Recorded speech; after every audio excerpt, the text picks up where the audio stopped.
دا ګرمه لار چا خوښي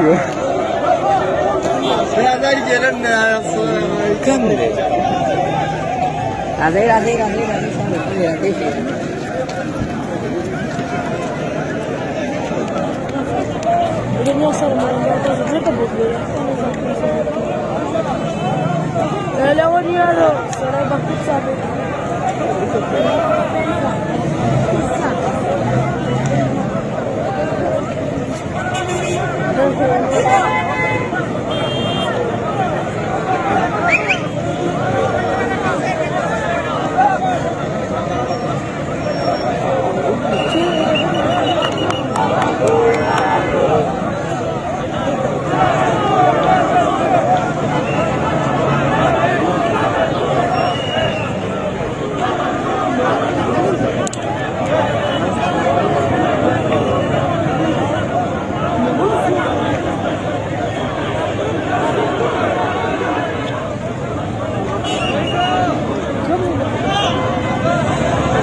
کنونشن سحر نه دې کوشش وکړو چې تاسو ونیسي لارې ونیسي خو چې ولس همت کوي څوک یې نشي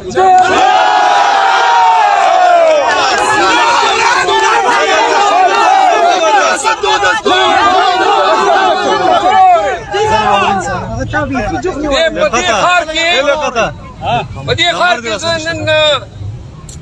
درویش کاله مخکې جج پاته یم په دې کې ملګری او د دې تیمرګرې واړۍ او د دیر بالا او د ستاسو سوره وطن کې 2 کاله مې تېر دي په دې ستاسو خاوره کې سم د ستاسو پښتو حیا راته معلومه ده نن به صاحب آباد کې کنونشن کوو ټول دیر ته وایم لر او بر یا هر یو دیروشې دي چې کوم نه صاحب آباد ته ځان راغلی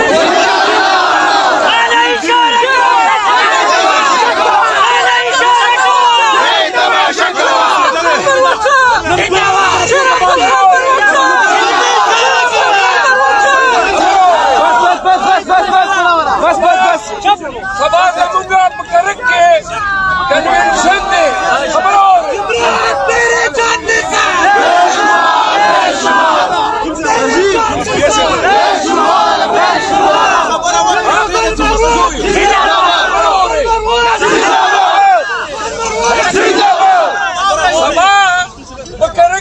زمونږ کنونشن دی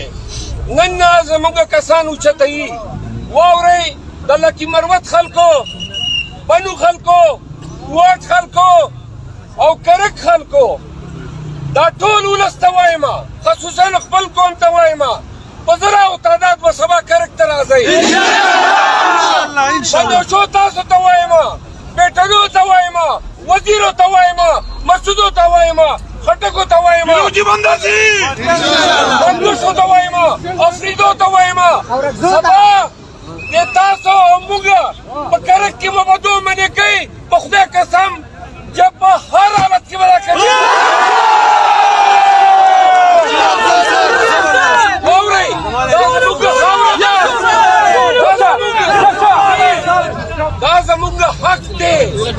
چا د خیرات نه غواړو پېښور هائی کورټ ټول صوبایي آی جي توصیف سیکرټري ته هدایت ورکړي دا کنوینشن به نه نیسئ کنوینشن به کوو انشاءالله پسې خدای پامان دلی کا غزمون بار میں والدی کا غزمون لوکل خلق دی ټول تاسو په پندال تا پراتک باندې ویلکم کوم خوشامدید ورته او دا پوری غر وته ډالای کوم چې ډیره مننه چې تاسو نن په دې حالات کې په دومره ګڼ تعداد سره راغلی ملګرو څنګه چې تاسو ته پته ده چې د پاکستان تحریک انصاف سره د پاکستان هغه ادارو چې نن تاسو ګورئ چې په هر بازار کې په هر کوڅه کې